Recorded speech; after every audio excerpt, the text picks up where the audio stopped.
The music industry is changing. The internet's ability to freely distribute information has led to a revolution in the way that fans consume music, artists create music, and labels promote music. Many say that the industry is hurting because of piracy, but is that really as far as the story goes? While major labels seem to be stuck in a rut, independent musicians and labels are innovating and discovering new ways to connect fans to their music.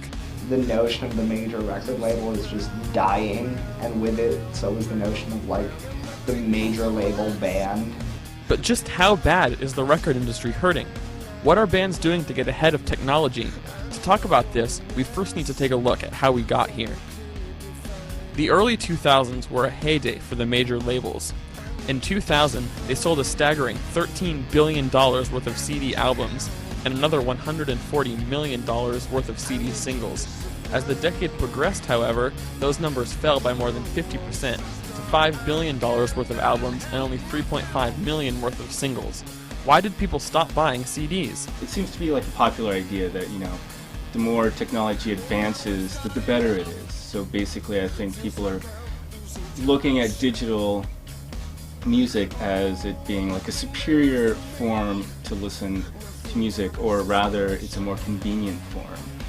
Although labels eventually began to adapt with online music outlets like iTunes, file sharing of music had already led many people to expect their music for free. Sales of digital albums and singles blossomed to a billion-dollar industry by 2007, but it still didn't make up for the larger drop in CD sales. Labels blamed their losses on piracy and began a tirade against illegal sharing of files. Lawsuits and fear tactics didn't do much to stop people, and now artists are figuring out how to work with file sharing rather than against it. So for example, I can give you free music, and in my opinion, that may contribute to more people showing up to a show. And when I say I give you free music, it's not really up to me to give you free music, it's free anyway. So we're trying to amass goodwill and do what we think is right and bring you to our, I hate to talk in these terms, but the brand of Nine Inch Nails. And then it might get monetized in, like I said, a concert ticket, a t-shirt purchase, a deluxe physical product of some sort.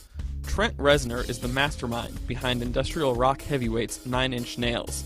After completing his major label contract, he has become an outspoken opposer of labels and hopes to set the precedent for independent music distribution. His recent albums have experimented with different types of promotion and distribution.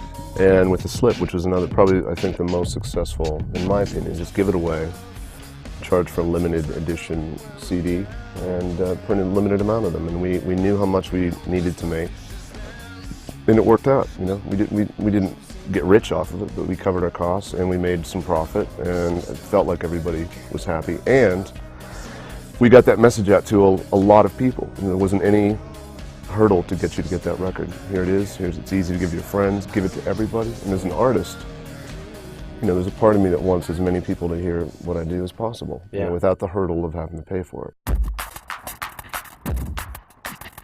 Another band that is pushing the envelope is English mega rockers Radiohead, who also experimented with free digital distribution with their major label breakaway album In Rainbows.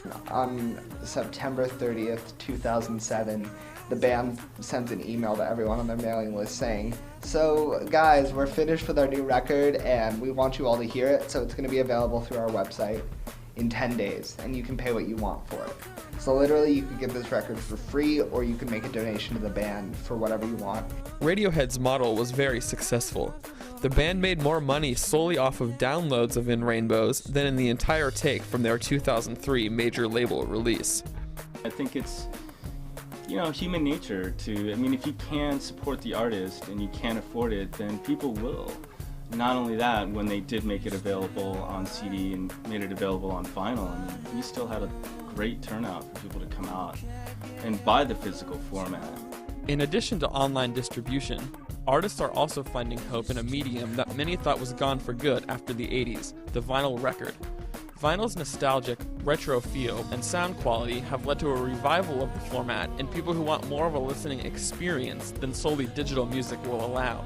I think vinyl, people are still okay with investing in that because they understand that it is a different experience. It's not music on the go. It's like, let's sit down and relax and listen to this record and really think about what we're listening to. Independent musicians who give away digital music for free count on the experience of the physical product to draw people to a purchase. Vinyl is all about the listening experience, from the fun of browsing through the records in a store to the process of unwrapping the record, putting it on the platter, and flipping it over. I think for a lot of people, there's never going to be anything like a record store. So many people just love to come out and spend a big part of their day. It's something that they do. It's an activity, just going through. I mean, I've been doing that since I was a teenager. It's like, what should we do today? Let's go down to the record store. It's hard to say what the future of music will bring given these changes in the way that people are consuming it. An ideal method of distribution which exposes as many people to the music and also maximizes artists' profits has not surfaced yet.